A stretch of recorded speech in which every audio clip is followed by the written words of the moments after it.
তোমাদের উপর নির্ভর করছে আগামীর ভবিষ্যৎ।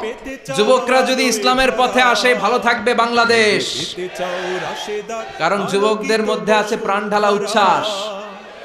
যুবকরা যদি কোরআন মানে নিরাপদে থাকবে আমার লাল সবুজের পতাকা। যুবকরা যদি ইসলামকে মেনে চলে তাহলে আগামীর ভবিষ্যৎ ইসলামের ভবিষ্যৎ, জোরে কোন ঠিক কিনা?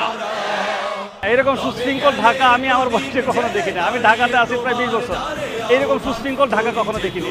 যদি আগামীর দিনটাকে পেতে চাও আলোয় ভরা, যদি পেতে চাও রাশেদার আলোকিত বসুন্ধরা, তবে জ্ঞানের প্রদীপ জেলে দাঁড়িয়ে তোমার দ্বারে আহ্বান করি যে তোমায়, এসো এই আঙিনায় মুক্তির মোহনা।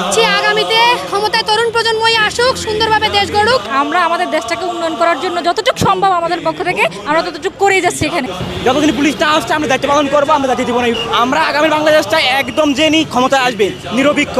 যে মনে হচ্ছে যে এই দেশটা পুরোটাই ছাত্রদের হাতে তুলে দেই। যে এলাকা যেই পণ্যের জন্য বিখ্যাত ওইটা আমাদের ব্র্যান্ডিং করতে হবে। আমাদের আদমজির জুট মিল বন্ধ না, ভাওয়ানি জুট মিল বন্ধ।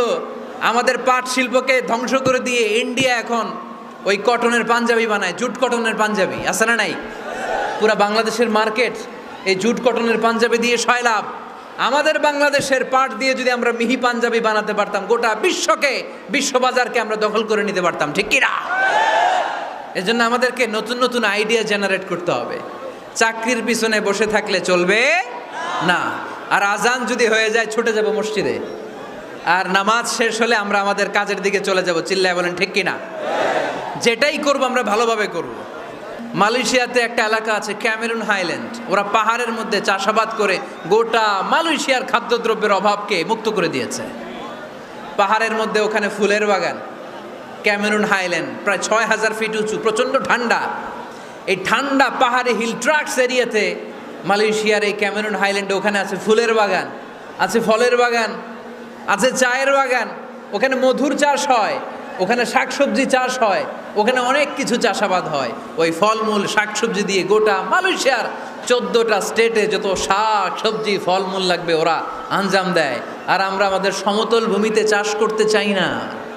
আমরা চাষাবাদকে খুব লজ্জা মনে করি, এটা ভুল আইডিয়া। আমাদের যে এলাকা যেই জিনিসের জন্য বিখ্যাত ওইটাকে আমাদের ব্র্যান্ডিং করতে হবে। এজন্য আমরা যাই করি না কেন কি করে করব? আওয়াজ করে বলতে হবে। কেমন করে করব? যে কোনো কাজ করো না ভাই, যে কোনো কাজ করো তা যেন হয় সবার চেয়ে সবচেয়ে সুন্দর। পড়েন, যে কোনো কাজ করো না ভাই, যে কোনো কাজ করো তা যেন হয় সবার চেয়ে সবচেয়ে সুন্দর। পড়েন, যে কোনো কাজ করো না ভাই, যে কোনো কাজ করো তা যেন হয় সবার চেয়ে সবচেয়ে সুন্দর। ইসলাম আমাদেরকে এটাই শিখিয়েছে, কাজ করে খেতে হবে। নবীরা কি এমনি এমনি বসে বসে খাইছে? কঠিন পরিস্থিতিতেও নবীরা পরিশ্রম করে উপার্জন করা লেগেছে, ঠিক কিনা? সাইয়েদনা মারিয়াম আলাইহিস সালাম, যার নামে আল্লাহ তাআলা কোরআনে একটা সূরা দিলেন, উনি পৃথিবীতে এমন একজন মহিয়সী নারী, যেই নারীর গর্ভে, যেই নারীর পেটের ভেতরে স্বামীর স্পর্শ ছাড়া সন্তান দিয়েছে কে? সাইয়েদনা ঈসা আলাইহিস সালাম পেটে আসলেন। মারিয়াম আলাইহিস সালাম লজ্জা পেলেন। হায় হায়, কেমন করে এলাকাবাসীদের কাছে আমি আমার মুখ দেখাবো? বিয়ে করি নাই, স্বামী নাই, বিয়ে হয় নাই, স্বামী নাই, কিন্তু পেটে সন্তান চলে এসেছে। হায় হায়, এলাকায় কেমনে মুখ দেখাবো? লজ্জায় পড়ে মারিয়াম আলাইহিস সালাম এলাকা থেকে চলে গেলেন। কি অবাক করা কাণ্ড! বাচ্চা ভূমিষ্ঠ হওয়ার জন্য, বড় হওয়ার জন্য 6 মাস 7 মাস লাগে নাই, পেটে বাচ্চা আসার সাথে সাথে বাচ্চাটারে বড় করে দিয়েছে কে? সাইয়েদাতুনা মারিয়াম আলাইহিস সালাম এবার বসে বললেন, বুঝতে আরম্ভ করলেন প্রেগন্যান্সির পেইন উঠেছে। হঠাৎ করে পেট থেকে বাচ্চা ভূমিষ্ঠ হয়ে যাওয়ার পরে উনি কাঁপতে আরম্ভ করলেন। ক্ষুধার চোটে খাবার কিছু নাই, সামনে ঝর্ণা, উপরে একটা খেজুর গাছ। সাইয়েদনা ঈসা আলাইহিস সালামকে কোলে নিয়ে মারিয়াম আলাইহিস সালাম মনে মনে ভাবে, হায় রে, কেউ যদি একটু খেজুর পেড়ে দিত, এই ক্ষুধার মুহূর্তে আমি খেজুর খেয়ে পেটের ক্ষুধা নিবারণ করতাম। রব্বুল আলামিন মারিয়ামকে উদ্দেশ্য করে আয়াত নাজিল করে দিলেন, ওয়া হুজ্জি ইলাইকি বিজিযইন নাখলাতি তুসাকিত আলাইকি রতাবান জানিয়া। কোরআন সাক্ষী, হুজ্জি ইলাইকি বিজিযআইন নাখলা, এর মানে হচ্ছে মারিয়াম কেউ পেড়ে দিবে না, একটু কষ্ট করে হাতটা উঁচু করে খেজুরের ডালা ধরে ঝাঁকুনি মারো, টসটসে কাঁচা পাকা খেজুর নিচের দিকে পড়বে, তারপর তুমি তুলে খাবে। সুবহানাল্লাহ পড়েন। আল্লাহ চাইলে অটোমেটিক্যালি কারামাত হিসেবে খেজুরগুলো নিচে ফেলতে পারতেন না? কথা কন, খেজুরগুলো অটোমেটিক্যালি নিচের দিকে পড়ছে? পড়ে নাই। আল্লাহ শিক্ষা দিয়েছে যেই পরিস্থিতিতে থাকো না কেন তোমাকে শ্রম ব্যয় করে কষ্ট করে তোমার উপার্জন করতে হবে, রিজিকের বন্দোবস্ত করতে হবে। চিল্লায় বলেন ঠিক কিনা? ইসলাম আমাদেরকে এটাই শিখিয়েছে, কাজে লজ্জা নাই। আবার বিশ্বনবী বললেন, ইন খামাতিস সাআ ওয়া ফি ইয়াদি আহাদিকুম ফাসিলাতুন, তোমাদের কারো হাতে যদি একটা চারা বীজ থাকে, সে যদি দেখে কিয়ামত হতে শুরু করেছে, ফাইন ইসতাতাআ আন ইয়াগরিসাহা ক্বাবলা আন তাকুমাস সাআ ফালইয়াগরিসহা, কারো হাতে একটা চারা বীজ নিয়ত করেছে চারা বীজটা রোপণ করবে, ইন দ্য মিন টাইম দেখলো কিয়ামত হতে শুরু করেছে, বিশ্বনবী বললেন যদি তোমার সুযোগ থাকে কিয়ামত হওয়ার আগে চারা বীজটা রোপণ করে দাও। কথা বুঝতে পেরেছেন? আপনার হাতে একটা চারা বীজ, আপনি প্ল্যান করেছেন এই চারা বীজটা রোপণ করবেন, ইন দ্য মিন টাইম দেখলেন কি হওয়া শুরু হয়েছে, ইদা জুলজিলাতিল আরদু জিলজালাহা, দ্য বিগেস্ট আর্থকোয়েক, ভূমিকম্প শুরু হয়েছে, কিয়ামত হয়ে যাবে। বিশ্বনবী বললেন কিয়ামত হইতেছে ওদিকে, আর তোমার হাতে যদি চারা বীজ থাকে দেরি করো না, কিয়ামত তোমার কাছ পর্যন্ত আসার আগে সুযোগ পেলে চারা বীজটা রোপণ করে দাও। ইসলাম শিখিয়েছে শেষ নিঃশ্বাস পর্যন্ত তোমাকে লড়ে যেতে হবে। এই পৃথিবীতে কেউ কাউকে জায়গা করে দেয় না, জায়গা করে নিতে হয়। এই পৃথিবীটা, the life is not a bed of roses, এটা ফুল বিছানো কোনো ফুলসজ্জা নয়, এটা কণ্টকাকীর্ণ। কেউ আপনার স্পেস করে দিবে না, কেউ আপনাকে সুযোগ করে দিবে না, কেউ আপনার জায়গা করে দিবে না, বরং আপনি জায়গা করে নিলে টাইনা নিচে নামাবে। কথা বলেন? এজন্য কখনো অলসতাকে স্থান দেয়া যাবে।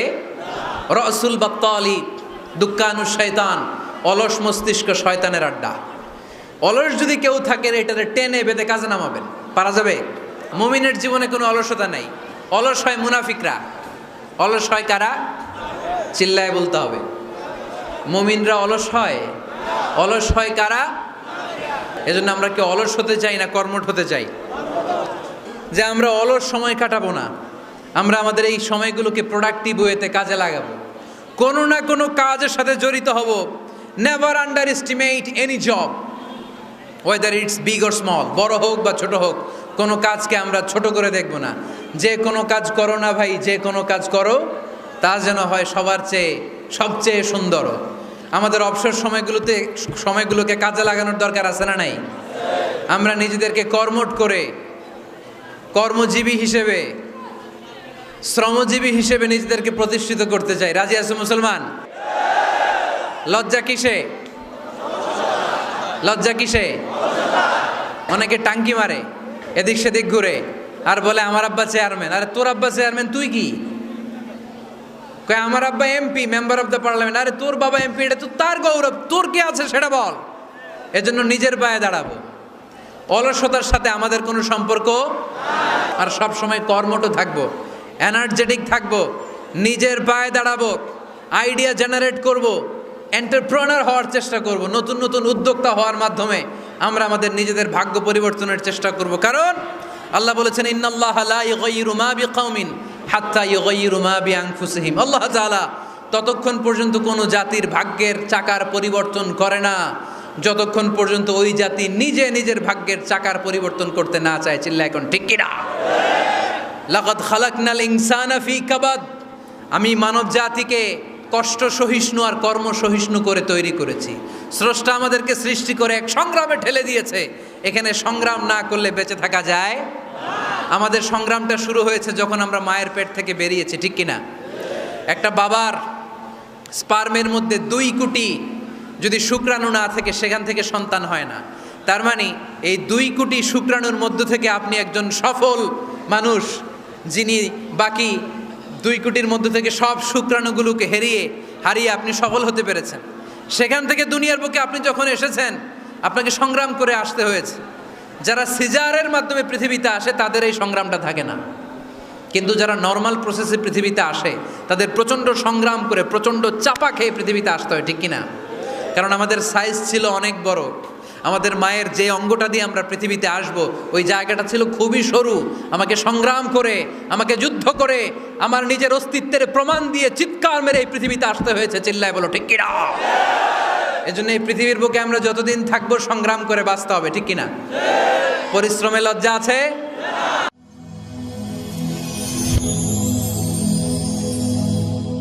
Rose TV 24. Enjoy by listening to the Holy Quran.